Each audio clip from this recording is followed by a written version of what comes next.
What's up, YouTube? It's Dave from Dave vs. Axie.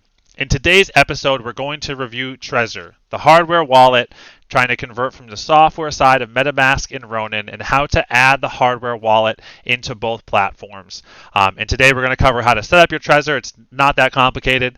It should be pretty quick and easy. But then the more complicated side is how to add the hardware wallets. Do you need to actually move all your assets over? How to process transactions on the hardware wallet when using it, transferring and sending, whether it be NFTs or cryptocurrencies. And ultimately, do I find value out of it? Is it worth spending $70 to say $200 depending on the wallet you decide to pick up? Is it worth the investment for the extra layer of security? So with that, let's go.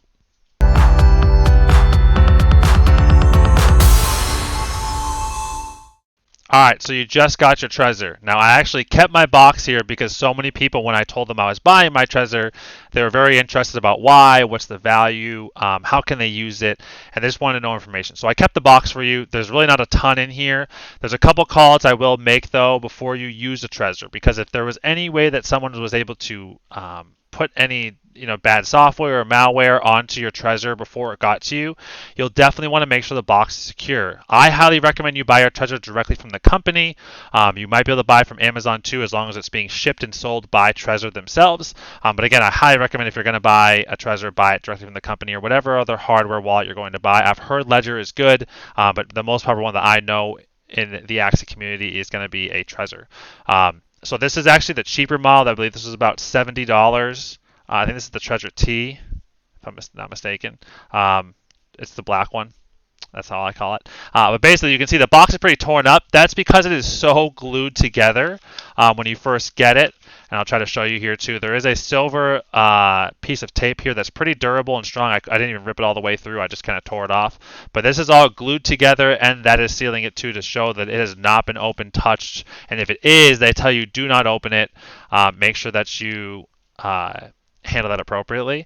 So inside, what you're going to be able to get, you're actually going to get your Trezor in here, which I'll show you what it looks like here. So I have a longer USB cable attached to it, but the Trezor is here plugged in. There is two buttons. Basically, the right one's going to be to confirm, the left one's going to be to decline, and it'll tell you on the screen what you're actually confirming or declining, whether it be the gas, who you're sending it to, transaction, etc.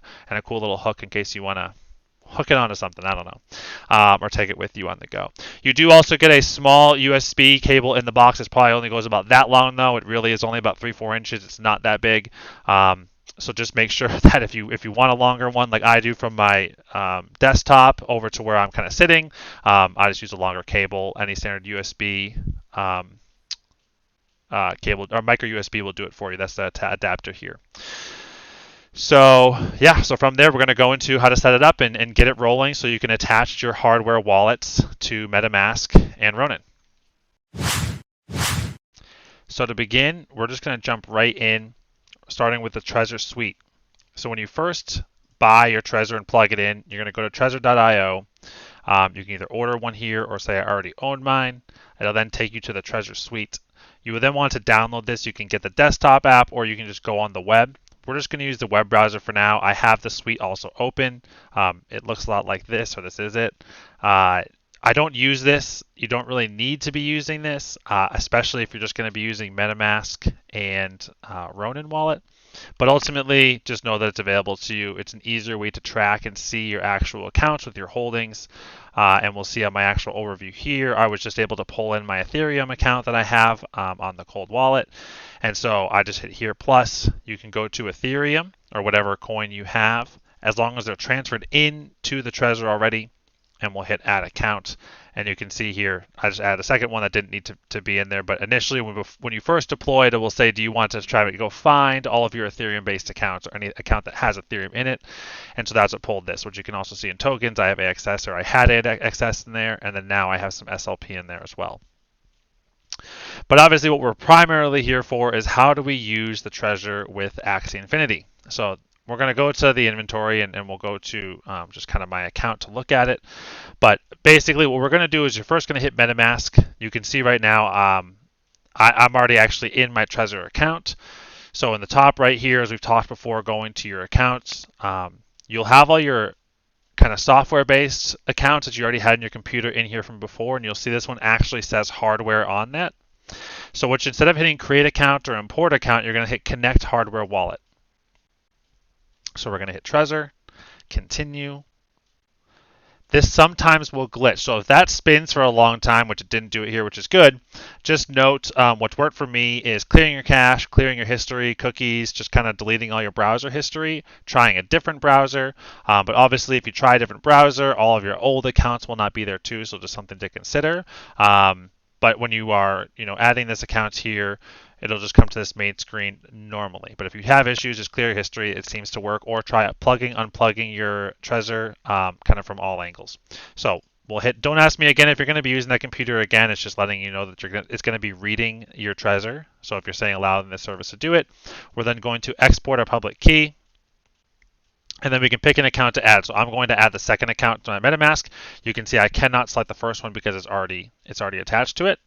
We'll unlock this one, and it's just called Trezor 2. So just like you would have before, you can change your account details. I can call this just DVA personal account. And then we have that in there too. So there's no assets in there, nothing in there right now. But if there was assets, say you switch computers, which is something we didn't really talk about when making scholars. If you ever switch browsers, computers, or anything like that, all of your accounts are still there. But once you go to that new device, you do need to then manually re-add your account. So as you add your second, third, fourth account, if they're scholar accounts or anything like that, those you just need to rename them. But ultimately, they are there. Then we're going to go to Ronin. Then we're going to do the exact same thing. So you can see I have all my main accounts here. I have a lot of other that say hardware. We're going to connect a hardware account. We'll hit connect wallet. Specifically with Ronin, I've had this glitch out a lot more than normal. So this is one especially where you might need to go back and clear, try some different things, close, reopen the browser. There's been some challenges on it in the past for sure. So it looks like this is actually going to be a problem. So we'll go out of there. I'll see if I'm actually on my regular wallet. I'm going to go to the software side. That also sometimes works. So this time I'm not clicked into a hardware wallet when I'm connecting a hardware wallet. Sometimes that works too. Or getting out of Axie also sometimes works. It all really depends. We'll try it again. Close that out, close that out. You also should not have another Ronin tab open. That also seems to be an issue. So there's all these little tweaks that definitely do affect it. But sometimes you can just kind of get it to naturally then work from there. And once you get it going, it usually runs pretty smooth. So I'm having issues right now. I'll try to fix, and then I'll come back. All right, so I just closed and then reopened my browser. We're going to log back into to Ronin here. And we'll see if we're able to connect that cold wallet now, or hardware wallet. So we're going to hit connect hardware wallet, click the Trezor. And this time it works. So again, just sometimes closing the browser, reopening. I didn't even clear my cache or history there. I know I stopped the stream, but I can promise you I didn't. So just know that it's a little finicky sometimes initially, but once you get it going, once it should be good. So I already have a lot of these in there. I'm going to add 31, which would be my next one. Actually, yeah, 31 would be my next one. So we'll hit connect. All right, account connected. Now, what I've found is if I go to connect another one right now, it might actually do the spinning again. So I'm going to close out of that Ronin one and then do it again. So we'll see that if we go all the way down here, I have Trezor 31 now. I'm going to hit connect hardware wallet again, and this should work. Or it was working earlier like this. Yep. So then we're good to export. We're going to go back to, we'll do 32 this time. Connect. Okay, and that's it. It's already connected. So then all we got to do when you go into Ronin is just now another wallet, just as if we were creating all of our other Scholar accounts like you have up top. All your hardware wallets are now down here at the bottom. And so we have that hardware wallet there. So I'm in 32. I can then go, I can adjust it just like I would any other account, change the name on it, and it works all the same. So whether you're trying to transfer or send anything, it's just you're going to have extra steps when you're using your Trezor, which we'll go over in just a second. All right, so now I'm going to try to show you what a transaction looks like and talk you through some of the challenges you're going to have depending on when you buy your Trezor. So when I bought my Trezor, I already had 15 scholars on the Ronin blockchain tied to 15 MetaMask wallets, with obviously my first one being my primary wallet on both of them. And so I had a lot of assets just kind of on the software side of the metaverse, if you will, or on the blockchain. And so with the Trezor, there's no way to just take all those accounts and instantly put them onto your Trezor that I know of. I hope there is. If someone in the comments knows, I'd love to make an update to the video. But right now, I don't know of a way, and everyone's kind of asking what they actually have to do with that. So when you come in, all of your initial assets you need to transfer over to a Trezor hardware wallet. So I just showed you how to add a hardware wallet into Ronin. And what you need to do then on the Ronin side is just send those assets from one wallet to the next, and I'll give you an example here of what that might look like. You just pick the asset you want to send. If it's ETH, AXS, or SLP, and then you hit the amount that you want to type in there too. If you want to send an Axie, I'll show you that example too. So if we want to send this Axie over, load it back up. We could gift this Axie, same thing. We just type in here the wallet we want to send it to. The nice thing about this side, it actually tells you the name of the account you're sending it to. We can hit gift, and then you have the confirmation there too. So I had to manually do about 100 Axies, items, land, from my software wallet to my hardware wallet when I first bought this. So the earlier, if you know you're going to start investing heavily into NFTs, cryptocurrencies, Axie, whatever it might be, I highly recommend you do this early on, because it definitely was a pain, and I'm actually not done. I still have 15 Scholar accounts on the software side, so just kind of on the naked Ronin and Metamask with only the single secret phrase for each protecting it, which again is still pretty safe. It's just not on the hardware wallet, obviously. Now the reason I haven't done that, if you already have Scholars that are not on your Trezor, once you move those Scholars over, all of those Axies will reset to level 1. So from a Scholar's perspective, that can be a huge pain in the butt. If you haven't played Axie and you just are making Scholar accounts, I'll let you know, the first 2 weeks as a Scholar is not a lot of fun. It's a lot of hours to get your 150 SLP. It might be 4 or 5 hours every day to kind of get your 150 SLP in the first few days and to level up your Axies.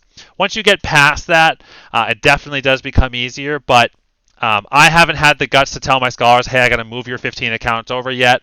I also want to make sure they all hit level 21 or level 30 to make sure they got their bonuses on those levels. So once they've hit that and doing all the hard work to level up the Axies, then we'll move them over just to get them on the hardware wallet, which will be a pain, but kind of their reward in the back end is they'll get a chance to earn the extra SLP again, probably in about 2 to 3 weeks after starting. So I might even cut them a break too. I recommend you do too, like either let them just not have to grind out so much at the very beginning, to just have them level up their Axies, or maybe give them a little bit extra percent in those first few weeks or months, just to grind them back up, just to help them out for sure. So that's the only caveat that I would say is again, if you already have Scholars, if you want them protected the same way, you're going to have to recreate those and put them back onto a hardware wallet. So that's kind of that call out there too. I do want to show you what a transaction looks like though. So I actually am going to send something. I'll do 2 things. I'm going to send 1 egg. So we actually are going to gift that egg over to another wallet. So this is actually going from a hardware wallet to a software wallet. It doesn't need to go hardware to hardware. You can send to anywhere. And so I'll show you what my Trezor looks like right now. There's nothing on it. So as soon as I hit gift, it's going to say, okay, confirm you want to do it. I'll hit confirm. It'll pop up immediately with the Trezor Connect. You'll see my Trezor is now lit up. All right, so I messed up. I started showing you what my passcode was, so I didn't want to give that away. So I deleted some of that. We're coming back. I'm just going to keep it. But you can see it has now lit up. It has actually the name of my wallet on here too, so it knows which wallet I'm using. I'm going to hit confirm. This will pull up the Trezor Connect screen, or the export to Trezor Connect. See, you can see on here. So if anyone is hacking into my PC or anything like that, they cannot know what numbers I'm using for my code. The numbers are randomly generated on the actual Trezor, so that also adds a layer of security. You can change as to how often you want those to reset or refresh, so you don't need to type in your PIN code every single time. Mine resets right now every 10 minutes. So once that kind of goes through, it's a little hard to see, and I'm going to try to get it for you guys so you can kind of see it. It is a little challenging, but basically I'll read it to you. It just says send message to the wall I'm sending it to. The left button is going to be cancel. The right button is going to be confirm. I'm going to confirm it, and then it gives you a second pop-up. This one just says the transaction data, how many bytes it is. I'm going to hit confirm again, and then the third one is really send message paying up to 0 way for gas, and I'll hit confirm again. So now that I've confirmed all of that, it will now go through, and the screen, as you can see, it says transaction submitted successfully. You can hit close just as if you were sending it software to software in a normal way, but instead you have to push 3 buttons on this plus type in your passcode to get that going. So now that we've done a passcode, we're going to do a similar thing here. We're just going to send some SLP. So we'll send it to the same wallet, 6092. I'm going to send them 100 SLP. Okay, so the same challenge is going to happen here. It'll say, okay, we're going to do this, confirm. Now instead, since I already have my passcode in there, and it's the same exact website, I don't need to hit the export button again. Now, if I was going MetaMask or doing something else, I would need to do the export again, but I would not need to do the passcode. So that's kind of the only differences we're talking about here. In this one, I'm still going to make the same 3 confirmations, so you can kind of see what's going on there. So I confirmed it. It should come through oh, actually, SLP will not come through saying it's successful because it's just on Ronin and you don't have the pop-up like you normally would for the Axie. So that's a little bit of how it works. So you might have anywhere from 1 to 3. Like every time you log into Ronin is 1 button push. Every time you send stuff, it's 3 buttons pushed. And it's the same whether you're sending it on the Ronin side of the blockchain, if you're sending it on the Ethereum side with MetaMask, or any other blockchain that's tied and you're using your hardware wallet. Anytime you're sending out from a hardware wallet, you have to make those confirmations. Anyone can send in, so you can always receive without having to do anything extra, but anytime you send out, you will need to select those buttons. So I really hope that's helpful as far as just trying to show you kind of what the use case factor is like. But again, there is a lot of work. You definitely want to make sure, especially from the MetaMask side, if you have a lot of other NFTs on OpenSea or in other blockchain games, those all need to be transferred over to your hardware wallet. So that will take that you're going to be paying extra gas to do that too. So that is a cost you do want to factor in. Again, I haven't done all of mine. Any rare assets I have moved over. Any of my cheaper kind of like shot in the dark NFTs or anything like that, I've just left on the Ethereum software wallet and MetaMask because it doesn't quite seem like it's worth it right now because of the gas I'm going to be spending. So right now I'm kind of running dual wallets on MetaMask, with my main one though being the hardware wallet or cold wallet that I'm using with my main Axie Ronin account.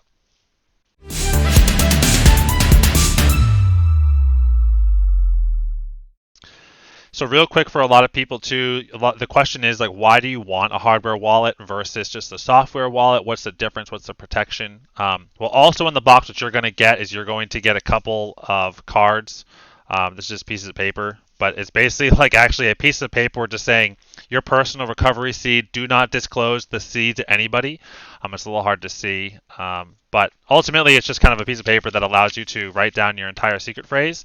Their secret phrase is a lot longer at 24 words.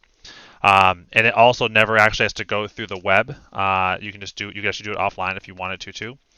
So that's kind of the added level security, since it never actually sees the internet or anything like that. It's very hard to crack and decode. And since you also have the hardware aspect to it, in order to process any transaction, you need to be able to press this button. So without the ability to press this button, there's no way to process a transaction on any of those accounts tied into your MetaMask or Ronin. So as you might right now have your MetaMask on your phone, and you can send stuff right there from your phone, you will not be able to do that on an account that's linked to a Trezor. You need to be able to have the Trezor connected to that device. So I don't know if there's a way to do it through an Android device. I don't think there's a way to do it through an iPhone. So that just is a caveat there too. But this does add and have an added layer of security, since it has a physical button touch and a secondary secret phrase to the account that can give you some more protection and prevent from any kind of hacking or stealing. Because as we know about DeFi, if anyone were to get your secret phrase for your software accounts, they can go in and send themselves all of your assets, and there's nothing you can do. There is no protection agency that can go back and get your assets back. Once someone has that seed phrase and they can get into your accounts, you should assume that all of your assets are going to be stolen. So this is really the safest thing that you have. If you're only playing around with a couple $1,000s and you're okay to lose all that, I don't know if you need to rush into one of these. It is only $70 though, so as far as the amount of cost compared to your entire maybe holdings within the crypto space, it's definitely worth it in my opinion. My holdings are definitely into the 6-figure realm now, and I would just say that $70 is 100% worth the investment to make sure that you don't have any risk of losing those assets. The nice thing too is it doesn't just work for MetaMask. It obviously also works for Ronin because we just described that in the video, but it also will house NFTs. You can house NFTs from really anything on OpenSea, anything on Ethereum. You can house other blockchain or cryptocurrencies as well. So there's a lot of benefits you're getting just from a small price to just have an added layer of security that you're not going to be losing those assets in any way, shape, or form. So ultimately, I think it has a little bit of extra work when you're making transactions and doing things on the blockchain. It does make it a little bit less convenient, but for the added level of security, I would 100% recommend you look into getting a Trezor. There are nicer versions too with bigger screens, a little bit more information, but ultimately I think this does the trick. It's fairly straightforward. And hopefully, good luck. And if you have any questions, let me know in the comments below. Make sure you like and subscribe. We'll see you next time. Peace.